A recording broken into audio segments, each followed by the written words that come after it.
Right. Hi, everyone. Welcome to our virtual presentation where we will be talking about Dr. Maneka Brooks's book, Transforming Literacy Education for Long-Term English Learners. I'm going to let Dr. Brooks introduce herself and tell you a little bit about her, and then I have some questions for her. Hi, thank you so much for having me. I'm really excited to be with all of you in your homes virtually. My name is Dr. Maneka Brooks. I'm an associate professor at Texas State University in the Department of Reading Education. And so I'm a former high school teacher. I also worked in lots of after-school programs with students. My focus is on bilingual adolescents, specifically adolescents who are considered to be long-term English learners. So I'm really interested in kind of just helping to create literacy learning environments for students who are often underserved within educational institutions that are supportive. And so I'm really excited to be in this environment with teachers who are passionate about meeting the needs of students. And I can't wait to just be able to share what I know with you, and also to follow along on Twitter and learn from all of you and your experiences too.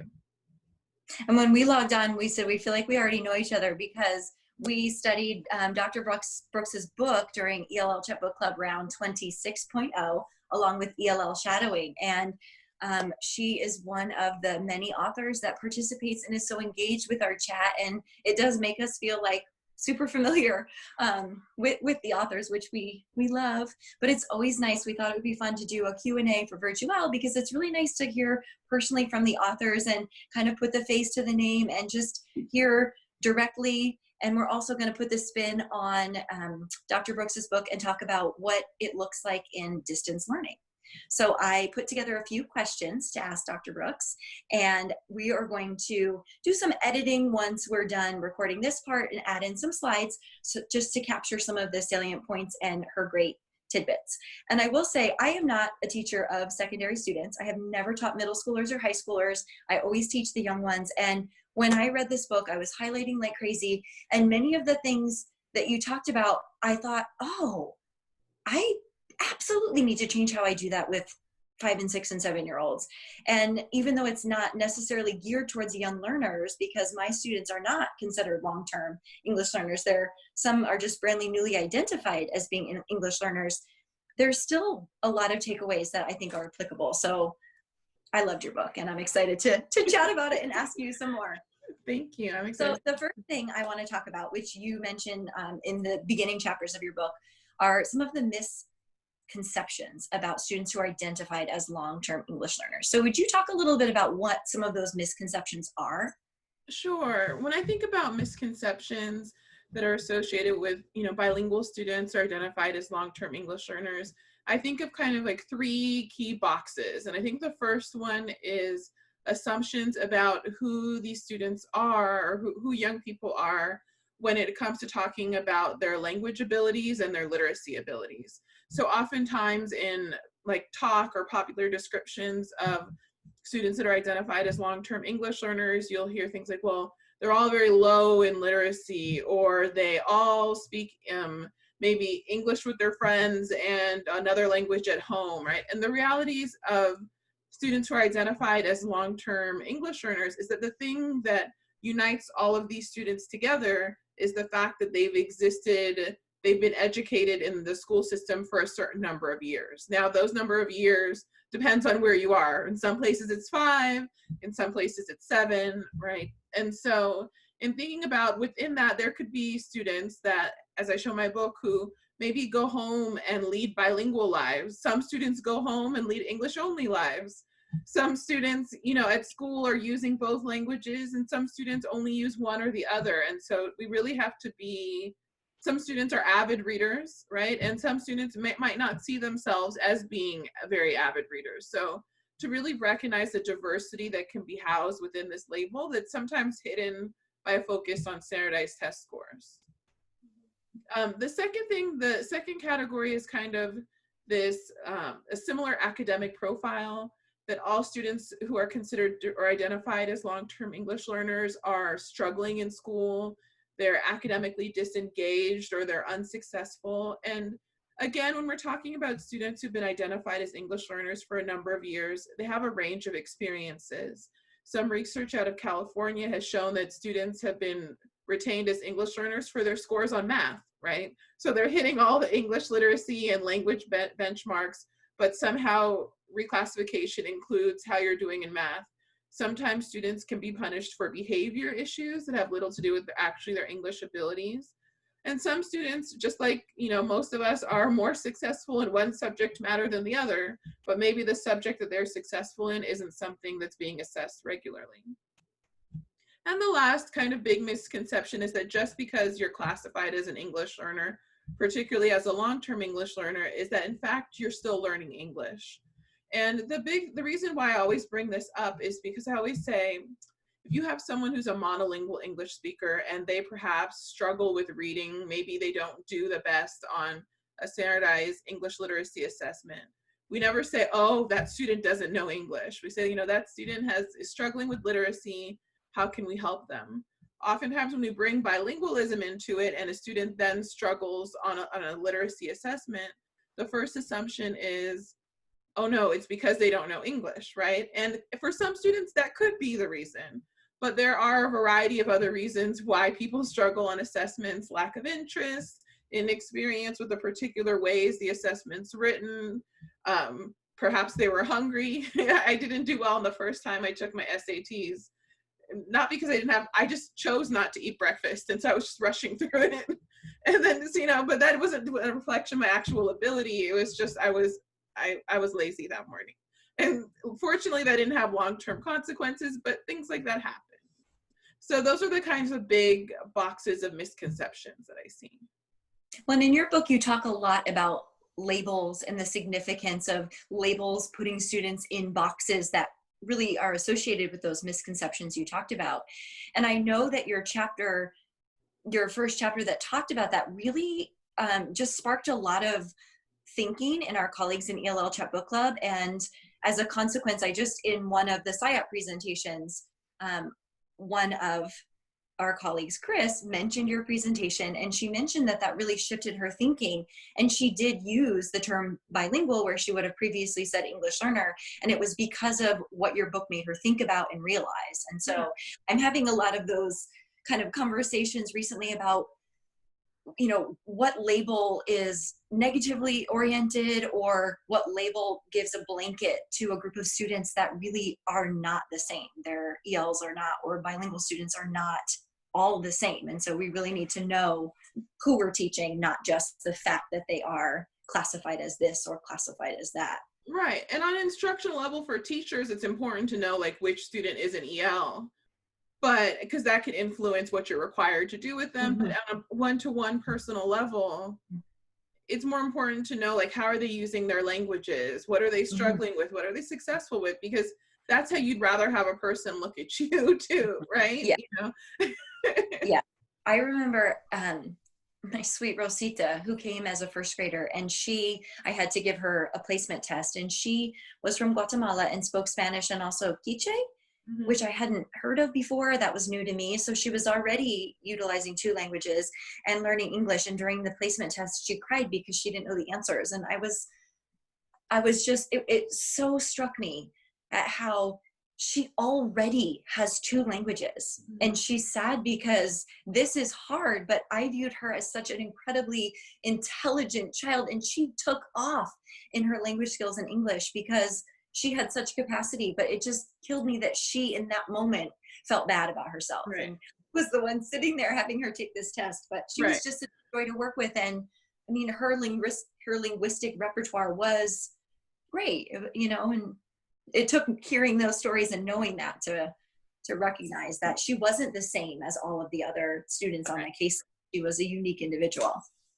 There are some common assumptions out there about students who are identified as long-term English learners. And so today, Dr. Brooks is helping us to do some myth busting. She wants us to know that first, long-term English learners are not a homogenous group. There's not a single story that represents all of the students who fall within that category. Also, long-term English learners are not necessarily struggling and disengaged learners. Finally, students who are identified as long-term English learners are not so because they don't know English yet. All of these misconceptions can make us have kind of a false idea of what a long-term English learner is. And Dr. Brooks really encourages us to get to know our students as individuals and value their strengths and what they bring to the table, and not understand who they are based solely on this label of LTEL. Okay, let's go to our next question. Something that struck me in your book was the idea about normalizing the struggles and challenges associated with reading, because those struggles exist for many students, regardless of how they are classified in our school system. And you also talked about balancing those struggles with a wider lens on what it means to be a good reader. I loved when you talked about creating a video of different voices the kids know talking about their own reading struggles, because I thought, I'm somebody who reads fluently and fast, and then I can't remember what I read. And if I have to listen out loud to a story, forget it. So I would love to share that with students, and I would love to hear how other people struggle. Right. So here's my question. How can teachers support different facets of students' literacy identities in the context of distance learning? So I think in understanding this whole normalizing the struggle and also emphasizing like a broader sense of what it means to be a good reader, I think it's important to see those things as two sides of the same coin. So when I work with kids and adults, I'm also like a teacher educator. So I work with teachers too. And when people have a narrow definition of what it means to be a good reader, any kind of struggle, any bit of I'm not perfect at this is indication that they're automatically like holistically bad, right? And so particularly when you're a student, like many students who've been identified as long-term English learners are, where you've had a history of perhaps negative experiences with school, with reading in particular in school, when you've had maybe been inexperienced with certain types of reading practices, maybe your schooling hasn't provided you with a lot of opportunity to do things that when you like transition into high school might be considered normal, but you didn't learn those things in middle school. And you also haven't had the chance to be really validated consistently as a good reader, then you need to be able to both say, hey, struggle is normal, and there's lots of ways to be a good reader, even if school hasn't told you or showed you the ways that you're successful. And so I think those kind of ideas underpin what teachers can do in distance learning for students. But for me, in order to support students in these ways, I think we as educators have to be kind of self-reflective of our own literacy biographies. And in the book, in one section, I asked teachers to ask themselves questions about their own literacy histories, because that influences the opportunities we provide for students in our classrooms, and also it influences how we understand our own literacy pedagogy. And I also learned this the hard way, because I've always been like the good reader. I've always been very good, and I've always been as a student, very judgmental of other people and their reading abilities. And so when it came to being an educator, I had to spend a lot of time reflecting on my own biases around literacy that are so normalized and rewarded in the school system, right? And so some of the things that I think that teachers could ask themselves before even beginning to think about how to support this in terms of distance instruction is, well, when you were in school, whatever subject area you're teaching, what did reading look like in this subject area, right? And perhaps if maybe you're a teacher that's specifically teaching the English language and you were not in that particular position, you can think about your language learning experiences maybe in other contexts, and what did reading look like in those contexts? How were you taught? And how did you feel that these experiences prepared you or didn't prepare you for college or career and those kinds of things? And how did those experiences impact how you felt about yourself as a reader? And I think asking yourself those questions kind of helps you to understand what literacy teaching experiences you take for granted, and the power of your own experiences as a student, how it impacted you as an educator. And so knowing these things, I think it can give you an entree into learning about your students and their experiences with literacy. So in terms of distance learning, and I'm going to make a couple of assumptions here, and I think it's important that I recognize that in terms of distance learning, there's lots of inequality because we can have students that don't have regular access to the internet. We can have students who are unfamiliar with how to use the internet. So I'm making a lot of, I'm making the general assumption that students have some kind of internet access and some kind of way to act on that device. Like, I'm not assuming everyone has high-speed internet, but just something. So in asking them, what did you like about online instruction at the end of last school year, right? And so students who are identified as long-term English learners, they've been in the school system, so this is not a new experience for them. So what worked for you last year? What worked for you in terms of reading online? What did you enjoy about learning? And then what didn't work for you? And what did you not enjoy about online learning? And I think really giving them a chance to say, this I liked, this I didn't, gives you a space of where you can say, okay, well, did they like it because they were successful? Did they not like it because they felt alone? What was it about these things? Another thing that we can talk about is talk about the ways in which, how they felt about how online instruction differed from classroom instruction, and what they missed about classroom instruction, and what they did not miss about classroom instruction, right? And so I think right there, you have a whole set of tools and strategies that you can begin to think of, how do I integrate some of the things that students found to be helpful or unhelpful? And of course, students are diverse, and so of course you could have a 50-50 split, right? But the idea is about taking from these and thinking, how can I integrate some of these things into my instruction? I think also, you're also learning about their histories, right? And so it's understanding that the students, with being a new school year, maybe you're having new students also, is that they've had a whole host of literacy experiences within school that you might not be aware of. So it's recognizing how your pedagogy as an educator might be going against or reinforcing what they previously did. And so that can be kind of a struggle. So the example that I'll give is when I was teaching, when I was in high school, we didn't do a whole lot of reading out loud. We were asked to read things independently and then go ahead and work on it. But the students that I was working with, they were used to teachers reading things out loud for them. And so when I came in with this new literacy practice, you know, it was like the students staged a revolution against me, because they're like, why are you asking me to do something I've never been asked to do before? I don't like this, right? But if I had talked to them before I started trying to do this, I could see why this was going on. And so this gives you a space to really build on texts and things that make them feel like they're a good reader. And the other part, I think, in this is not only focusing on literacy at school, is to think about, what are they doing online? Like, what have you been doing during this quarantine, right? Have you been online? How have you been entertaining yourself? What have you been doing, right? And in asking kids, what did they do?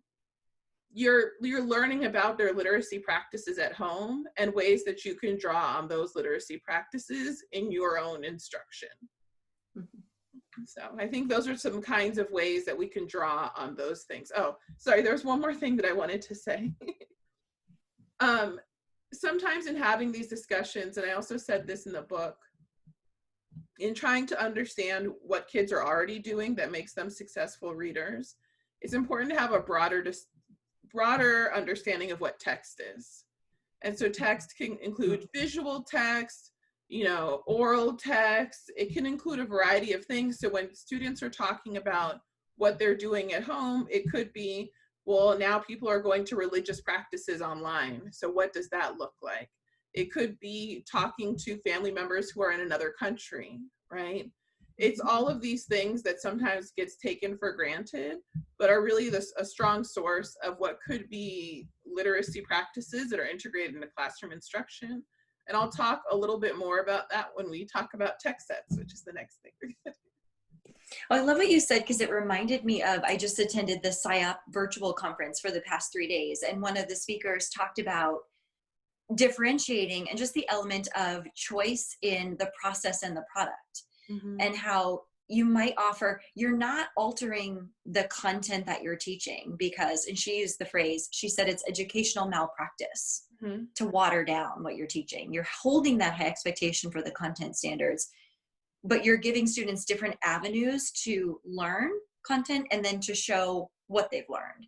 And like choice boards have become very prominent in distance learning platforms.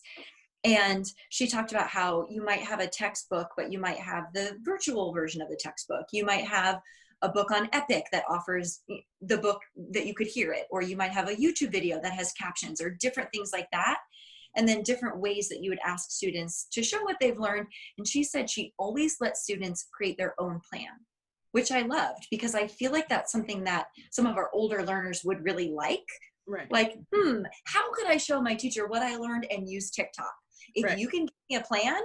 And she said, she asked, they have to create a plan, and then they also have to reflect on what they chose to discuss whether or not it was successful for them. So she also, just like you were talking about, giving them a lot of opportunities to reflect what works for you, what doesn't work for you. They can't just choose the easiest project and be, I'm done with that. Right. They have to choose something that pushes them. But it really made me think about different opportunities for choice in learning, because choice leads to motivation. And that's, I'm sure, I don't teach high schoolers, but I'm pretty sure that's a really big factor, right? That if they're not into it, they might skip it, or they might give you some attitude. Right. And like engagement, choice and engagement, and particularly in a distance context, right? Where there's other things that could be more exciting that are taking your attention, right? Yeah. And so to think about what that means. Yeah. Or other responsibilities that some of our older students might have, like caring for younger siblings or having to work. So if what you're pushing out to them is not exciting or interesting, they might not connect, so that element of choice, I think, is important. And I think it also shows that you care about them, because not like I pre-designed this instruction and I didn't take into account who my audience is, right? And I always like being able to say, like, I ask students questions about what they want, about what they think. And then I always like to remind them, or, so-and-so and so-and-so said that they really like doing this. So I made sure to include that, or to show that you value children or teenagers as people, right? That are, that make meaningful contributions and who have worthy opinions and deserve respect. Yeah. Dr. Brooks gave us some great ideas about how teachers can support different facets of LTELS literacy identities and distance learning. So let's recap. 1, teachers can reflect on their own literacy experiences. 2, teachers can ask students to reflect about their experiences with distance learning and how it compares to what school was like in the classroom. And 3rd, teachers can use a broader range and definition of what constitutes a text. Let's get ready for the next question. Let's talk about text sets. That was one of the parts that I also really liked from your book. So you talk about using text sets and the idea that you can provide more than one text for students to read, so that they vary in different elements, just to give them a wider variety. So can you talk about why text sets are important? Yeah. So really quickly, I just want to talk about what text sets are, just in case people are unfamiliar with it. So educators develop text sets when they bring together different curricular resources to support learning. And it's not just like, hey, this text looks cool, let me grab this one and bring it together. But it's intentional and they're connected to instruction, right? And so why are text sets important? Well, first, there's a variety of ways that they can be organized. And one of the things that really I bring up in my book is the need for textual diversity so that students can have experiences with reading different kinds of texts. So both in school and out of school, they can just have that practice to be more successful. But also, I think that it gives students opportunities built in to feel like successful readers. And that's one thing that I've learned through being an educator, because I didn't have this experience as a student, but I didn't understand what it might be like to go through an entire class and really not feel like you weren't good at anything, because I had always been a good student. And I keep repeating that because I know that there's other educators who are out there who might have had a similar background to me. And I think that in reality, sometimes people like me are at a disservice because we don't understand initially at the beginning on a personal level how disengaging that could be, right? So I'm not just like, oh, I did well in school, yay. But so in thinking about that, to give students the opportunity to feel like, hey, I get this. I know that I can do this. There is something in this class that I could walk in and immediately understand. It also provides a space to build background knowledge, because sometimes people are better readers, not just because they have some innate ability to read more successfully. It's that the texts that are selected for schools are things that they already knew about before. So if you already know about a topic, it is way easier to read about it and make sense of it, right? And so if you think through a text set, if you're building up and adding to the background knowledge that students already have, then they can go in and read a text that previously might have seemed impossible, but they were just unfamiliar. And being unfamiliar with something and not knowing how to read are like completely different situations to be in. Yeah.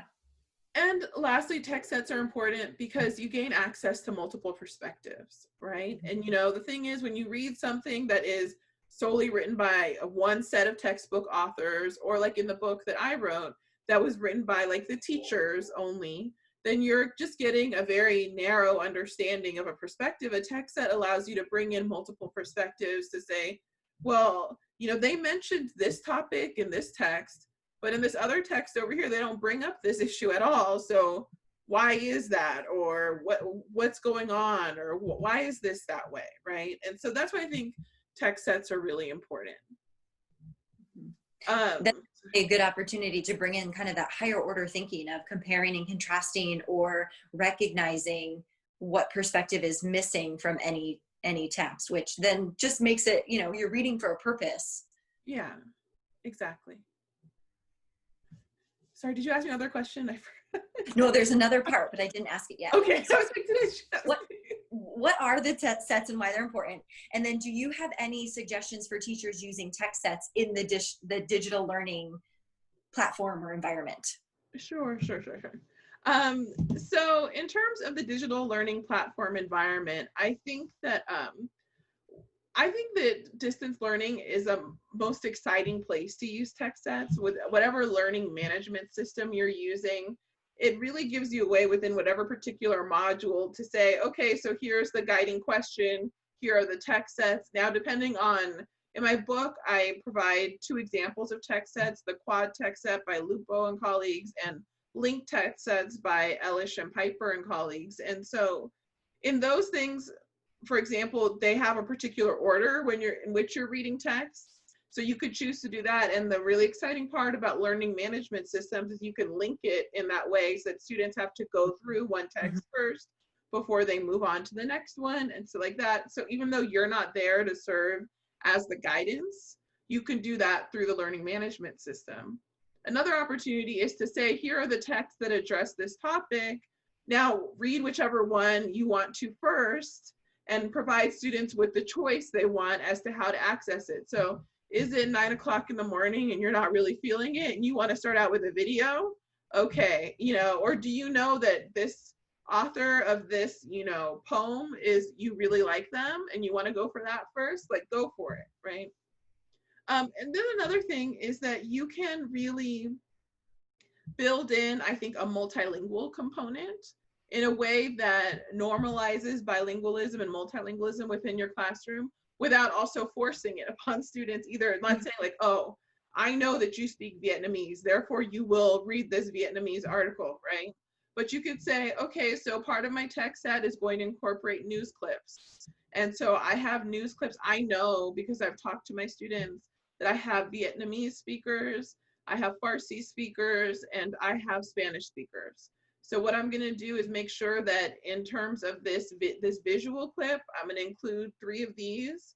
And if students want to, they can choose these as one of their options, right? And so again, building background knowledge, recognizing students' linguistic knowledge as something that's useful and meaningful for content area learning. So all of these things are kind of very accessible ways. If there's also the translation feature on many internet articles. Mm-hmm. So for example, if you were gonna do a project on the coronavirus, the CDC, for example, you just click the button and it allows you to translate the information into multiple languages. Another option that you could do, and this is particularly, I would say, important for maybe kids or families who are maybe don't have a written version of their language, or perhaps they're not very comfortable reading and writing in their language, is also interviews, right? You could say, well, one of the texts in this text set, let's say we're talking about elections, right? One of this text set is, I want you to interview somebody in your family about elections, either elections that are in the country you're currently in, or elections in the country maybe your family comes from, and how do things work, or what do you know about it, right? And so what you're saying is, the knowledge of your family is valuable, and you already, so it's not only building background knowledge, it's you have background knowledge. Let's bring that to the forefront and include it in the text set.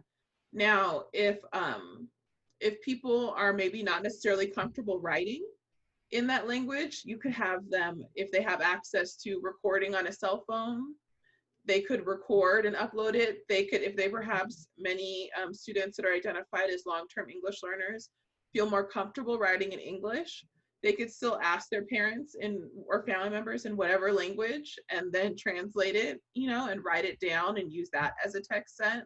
And they could share it with their classmates. So really just building on community as a text. So I would say the flexibility, using the community as a text, and finally giving students the opportunity to bring in their own text. Like you said, TikTok videos, right? The cool part about TikTok is if you have an account, you can download the video. So you don't actually have to, put any connection between TikTok and the school site. If kids have an account that they're already happen to be on, they could download the video and upload it to whatever thing without having any kind of connection directly with social media. So those are the types of texts that already exist that students can just draw on. And you're saying what you're already doing in your home, in your family, the kind of reader you already are is meaningful. Let's include it in that text set. I very much like that perspective of broadening what a text is, because traditionally we think it's an article or a book or something that's written, but in the digital landscape, videos are so easy to access. And I think teachers are getting more and more comfortable with all the different digital options. So things like EduPuzzle, where you can have a video and it stops periodically and you can insert questions, and just there's so many great things that can really support students in kind of fun and innovative ways that aren't literally reading a book. Right. I mean, I love books. Books are my favorite thing, but that's not the only kind of text. And recognizing that there are so many different options just kind of makes it more exciting, because there's lots of ways to get information. It does. And I've been, I must admit that I had a bias against graphic novels that I've recently gotten over. And just that I think it's such an interesting and engaging way to get students involved with reading, and also learning new information and learning different things that like maybe they wouldn't have been that interested otherwise, but they could see like, hey, wow, this is a really exciting story. Now I want to read something more, even if it's another graphic novel, or I like this author. Is there something else they've done? Right. My husband is an avid graphic novel appreciator, and he has dyslexia, and he said that was his reading of choice, was graphic novels. And I've read a few as an adult, and I actually find them very complex to read because you have to infer so much from the pictures. So I am challenged more, even though there's less text, but I'm challenged to slow down and really think and really make those inferences. So I agree. There's just, you can get different things from different types of texts. So it's good to have that variety. Yeah. Dr. Brooks did such a great job explaining all of the different components that could be part of a text set, not just a traditional book or article. And then she gave us some great information about why text sets are important.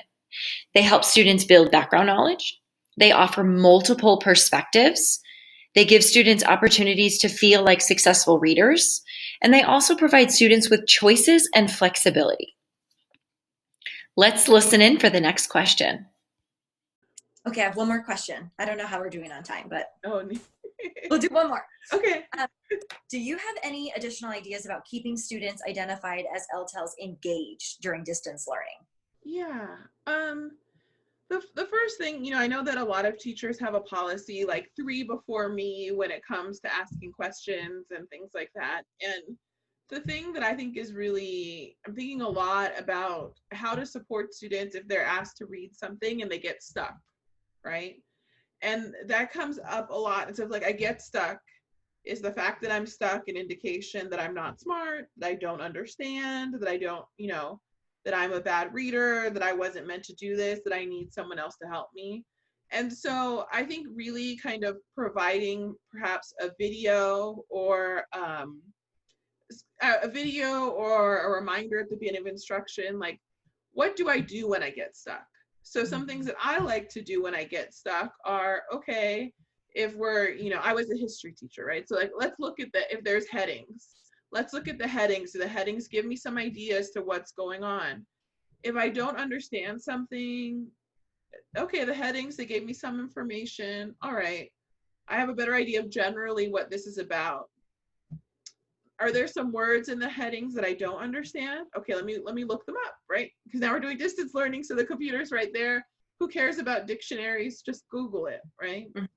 The next thing is I could say, okay, well, now I understand the general kind of topic. Now let me look and see if I keep reading, will I still kind of understand what's going on, or am I just getting stuck because I don't know a couple of words? Okay, we'll keep going. Okay, I'm still not understanding this. All right, so I know what the topic is. Now, the next thing is, let me go to YouTube or let me go to Google and put in the general topic and see if I can find a video or Wikipedia as a first source to help me figure out what's going on. All right, now if I do all of those things and I still don't know what's going on, okay, now let me see how I could reach out and ask for help. So I think more it's just being very explicit with the strategies that you're teaching students so that they can learn to help themselves, right? And that's not saying like, well, I'm not going to answer any of your questions until I'm sure that you've gone through these steps, but just normalizing the idea that, again, struggle is normal. We all get stuck. What is it that I do when I get stuck? And this is a great place to tell students now, what is it that you guys do when you get stuck, right? Mm-hmm. And so those are the kinds of things that if we have a class list of strategies in which we can engage in. And now that class list, the problem is there's so many different things you can do. It could get really long. But what you could say is, here's our class list. Now I want you to think of 3 strategies that are your list, that are your go-to things for what you do when you get stuck, right? And so it's this idea of teaching students to be able to rely on the strategies they already know to make meaning, and then to add some new ones to their like repertoire of practices. And then the last thing that I want to say is that I think it's just really important to understand, specifically when students have been speaking English for all or almost all of their lives, how truly insulting it is to call somebody an English learner, even if that's the policy classification, and how hurtful it can be to students. And to really talk to students, I like to talk to students when I'm talking to them as bilinguals, as multilinguals, or to ask them how they identify. How do they see themselves linguistically? Because some students might not even see themselves as bilingual. Maybe they see themselves as something else, right? And so I really try to take the time to honor individuals' understanding of themselves, just like when it comes to like racial background and all of those other kinds of things, rather than saying these are what the outside categories are and that's how I understand you. Now, from going out from an educator perspective, we need to understand these categories and how they influence students' lives. But on the one-to-one interaction, I think it's really important to recognize how students see themselves so that we're not pushing them away from us. Mm-hmm. Especially, I think it's hard for people who see themselves as teachers of ELs, because it's like that EL identity as an EL educator identity could be something powerful for an individual. But particularly when it comes to students that are identified as long-term English learners, it's hard for sometimes teachers to see how that can be hurtful for students. Right. Mm-hmm. that just gave me so much food for thought, because I've been having a lot of conversations with different educators recently about this very thing of labels and, everything. And I never thought about my view of that and the sense of pride I have as being that kind of teacher. Like, I love my job and I love what I do. And granted, I'm teaching young children who, some of them are brand new to English. And I don't know that they have those same feelings as high school kids, but that definitely just gave me another layer to think about in terms of how I perceive it as a teacher, because I do have a sense of pride in it, but that it's definitely flipped for kids, that it can older kids, yeah. But I like also asking them what they would call themselves, because we agree there's so much nuance and there's not a single descriptor of students who are identified as anything. So all about choice and reflection and knowing who they are and asking them. Right? If we don't ask, we're making assumptions about what's best. And when they're able to share their thoughts and their feelings and really be invested in the decisions about how they learn and what they learn, that's really, we're putting the power in their hands, which is powerful. Right. And that, I think I just want to say, is like very different from being in a faculty meeting where you have to like advocate for resources for students that are identified as English learners, right? And so that's really hard. Sometimes there's like this dual lens of it, right? There's the individual, there's the relationship with students, and then that other conversation that we're also having. Yeah. Awesome. I love it. In her final question, Dr. Brooks gave us some additional tips for keeping LTELS engaged during distance learning. She encouraged teachers to empower students to use the strategies that they already know if they get stuck. So rather than reaching out to the teacher first, going through that mental checklist of what they can do. Dr. Brooks also suggested encouraging students to search headings or vocabulary words using a variety of digital tools so that they can get a better understanding of what a text is about. And then also, again, just use those digital tools and translation tools in order to gain more background knowledge before diving into one of the texts.